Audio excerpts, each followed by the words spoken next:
We met briefly about 4 minutes ago when Wasn't it exciting? when I saw you taking a lifesaver. That's what's left. What is it? It's like your polo mints With a hole in them. with a hole in the middle. A lifesaver. You know what a lifesaver is? You On don't a need. ship. That's right. You don't need one at this stage, though, do you? I don't know. We'll find out. When you arrived, I was describing the bit about bed and butchery, which seems to be Who said that? a very eminent journalist. You don't know who? I know exactly whom it was. Whom was it? Hume was it? And when did they say it? They said it about 3 years ago, and it was a man called Alistair Cooke. Oh, but Alistair is one of my best friends. Or was. Is. Yeah. Do you Yeah. find that kind of extreme talk about you, I mean, being able to invite people to bed or to butchery, a very heavy load to bear? I mean, it leaves a lot between, doesn't it? I would say so, Russell. Actually, I've never invited either. I mean, either happens or it doesn't, right? That's the way I figure it. You don't make it happen. No. But what it does do beautifully, it leaves you a lot of space in between the one extreme and the other to be you in it. Do you know what I mean? Yes. But I mean, everyone has a different idea of what people in the theater are like, you know, or films. Actually, Alistair must have written that in connection with a play. He did, with applause. With applause, when on it opened in Broadway. New York. Yes, right? that's right. And that probably was partially mixed up with the character, you know. Partially what Alistair maybe feels about me, but I mean, we are very close friends, actually. Right. When you were doing applause in New York, when you started it, in the rehearsal stages, did you smell success at all in it? Did you know that it... Well, I don't know if I would use that word. I mean, did you whiff? No. I mean, did you catch a whiff beforehand of the idea that it was going to be a success? Well, I mean, obviously, that's what you hope, always, that it works. Success, I mean, I suppose that means success. With applause, that experience was such a happy one as well from the beginning. We had a wonderful company of actors. We had a man who had never directed a play before, who was a choreographer, who was marvelous, named Ron Field. We had two of my best and oldest friends wrote the book, Betty Comden and Adolph Green, and the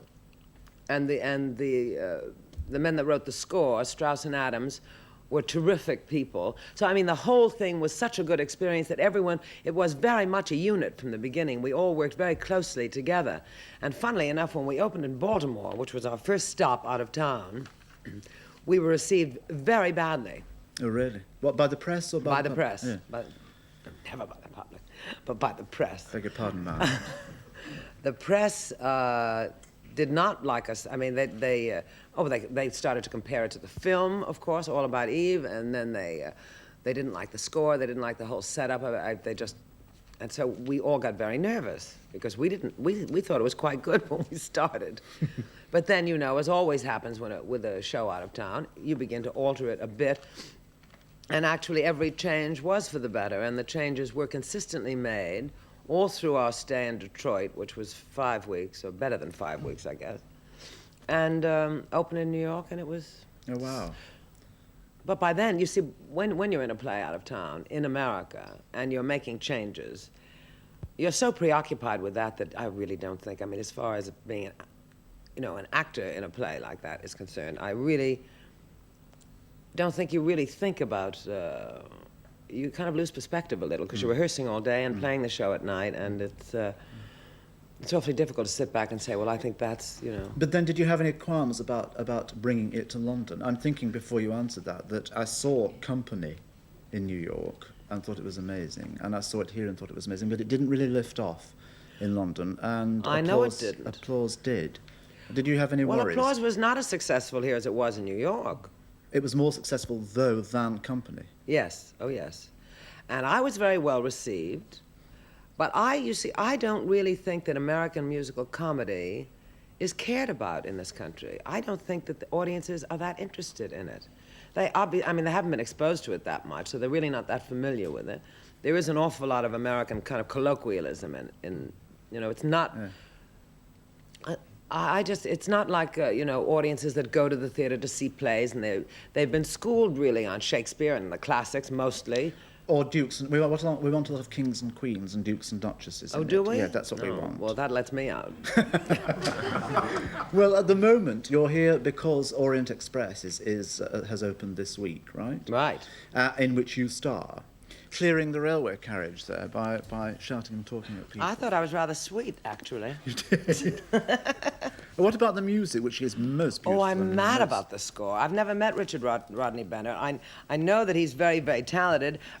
Steve Sondheim, whom I don't know whether you've ever met Steve, I've met him, yes. but he is considered one of our finest, most talented, most gifted composers and lyricists.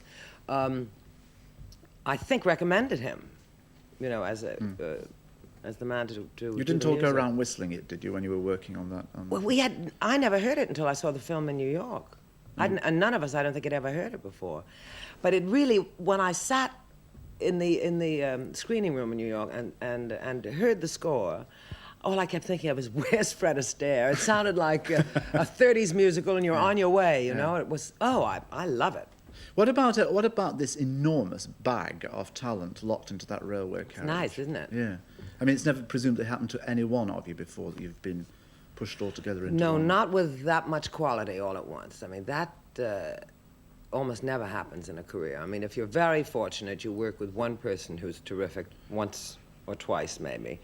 And that is fortunate. But in this instance, to work with 12 people who are all marvelous, and really not a lemon in the group. I mean, nobody that you say, oh, God, they're working today. None of that. Yeah.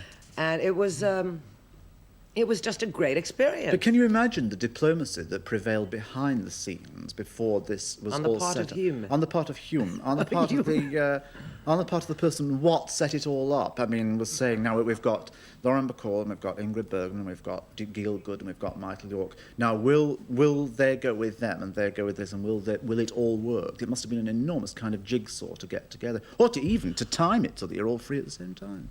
Oh well, yes. Well, I mean that was obviously up to Sidney Lumet and who directed it and the producers, but it all worked out splendidly.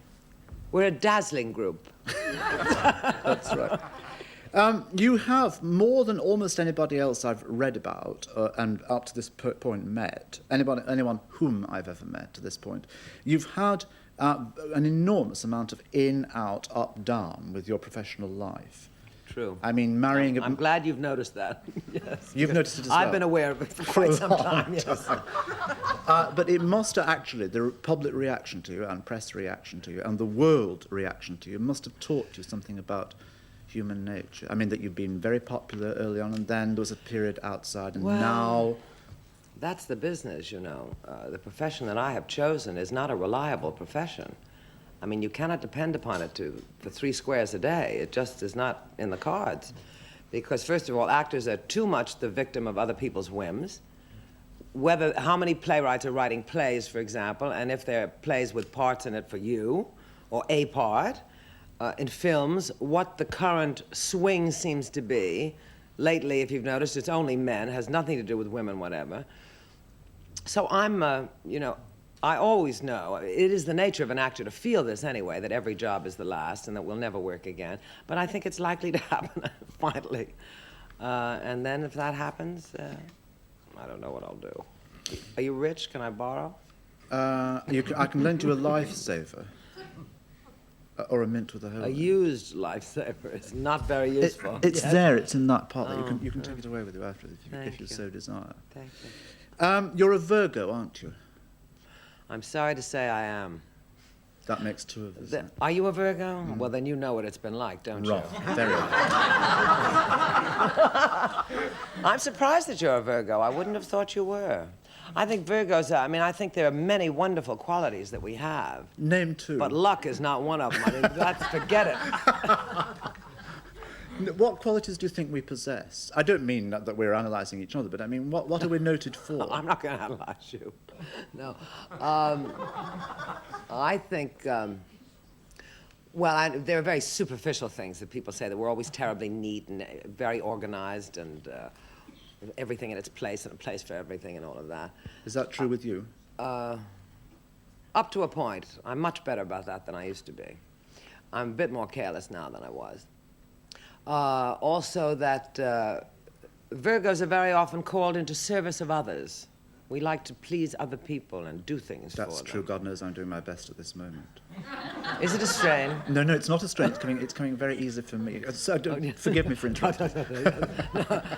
No, I think Virgos are creative, very creative people and very loyal people. And very nervous people, I think. Very tense, would you say? Terribly tense. I suppose so. Do you rush to the stars to read the stars in newspapers at all? No, because it's so general, I mean. No, I don't do that. I keep hoping someone will give me an answer one day, but I don't think that's likely. And maybe it's better. Right. Now, look, I would not be forgiven by the vast audiences who will be watching you at this precise moment if Careful. What am I going to say, do you think? I don't know. Unless I... If I... If I did not... If I did not... Go on. I don't want to talk about your life with Mr. Bogart, except to ask you one thing, which is, did you in the mornings when you woke up, did you shout at each other and bawl at each other, or was it all sweetness and light? It was neither. It was human. But, well, I'm not going to tell you what it was like when I woke up in the morning, but it was no complaints. Terrific. Terrific life. Very good man. They don't make those anymore, you know. Well, you've talked. Did you know that? I could suspect that. But you mean they don't make them for you? They don't make men like that anymore, anywhere, for anybody. I don't think. You were saying an interesting thing, you see, that it's all male stars nowadays, that there are no female Well, in stars. films it seems to be. There seems to have been a tremendous concentration on that. I don't know, I suppose things go in cycles. I'm not really... You know, it's funny, because when you're in the theater, I've been in the theater for 6 years quite steadily now, and I kind of lost track of films, because there's no time to see them when you're in a play. And so the shift happened then. And suddenly, it just gradually became a man's medium, whereas it used to be very much a woman's medium. I mean, Except there was a mixed medium there with you and Bogart. Oh, yes, but I mean, that has always been the case. And it's much better, I think. I don't believe there should be stress on one or the other. I never have felt that. You said also that you would not recommend now anybody to go into the trade you work in. You find it ego-destroying and killing of reputations and difficult. Well, I would never push anyone into it. I think that I love the profession of acting, and I have tremendous respect for actors, for real actors, for good actors who work at their profession, who know it, who have learned their craft. I think it's one of the finest professions that one can go into. But I don't think one should ever be forced into it, because it is very uncertain. It does drag you down a lot. It does make you feel unwanted many times. It doesn't boost your ego. And I think unless you feel that you must do that and can do nothing else, you should not go into it. I mean, it's not... Anyone who's looking to be a big star, you know, in 5 minutes and not learn anything, forget it. It's ridiculous. Well, I mean, they're not real anyway, people that think like that. Not to me, anyway. Who is the most difficult actor you've ever worked with? Whom? Hume. I'll tell you something, you know, that I've never worked with an actor that I've really had the trouble with. I can't work, you see, under those conditions. So you check that out beforehand? No. I'm the way I am, that's it, and I'd never... I mean, I've worked with some people I like better than others, obviously. I mean, that's just people, but I've never worked with an actor who was just a pain, just a drag, that was just so self-indulgent that it was impossible to work. I can't function under those conditions. So you would withdraw rather than allow those conditions to prevail? I think I probably would, but I guess I've been lucky. What is your future plan now from tonight onwards? I mean, I don't mean for the rest of the evening, Miss Bacall. I mean for life. I'm not going to tell you that. For life, I mean. For life. Work. Live it, work, get through the holidays first. Get through Christmas. Yes. Do you have work And then lined another up year at is all? wiped out. Do you have work lined up at all? No, I don't. I don't have anything lined up because I don't like to line my life up, because you never know what's going to come along, you know.